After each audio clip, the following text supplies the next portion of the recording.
في بعض الأحيان بنشوف أطفال بيعانوا معاناة من اللوز واللحمية، مثلا عنده انسداد مزمن، الطفل بيشفح، ما بينام كويس، صار عنده مشكلة انقطاع التنفس وقت النوم، أو اللوز فيها التهابات مرة كثير، يعني تقريبا كل شهر والطفل بياخذ مضاد حيوي.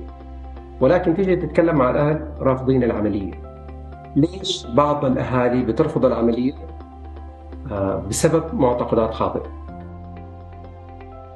ايش المعتقدات الخاطئة اللي تخلي الأهل يرفضوا عملية اللوز واللحمية؟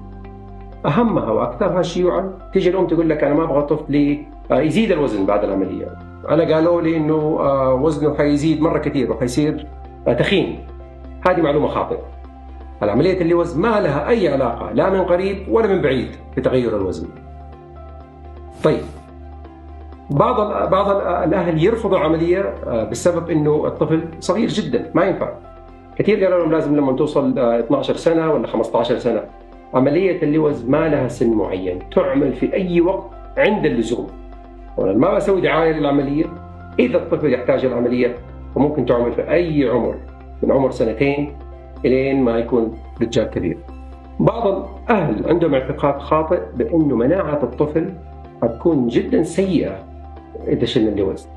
فعلا اللوز لها دور في تكوين المناعة في أول سنة ممكن من عمر الطفل، ولكن بعد كده إذا كانت بتسوي مشاكل لا، من باب أولى إنه تنشال.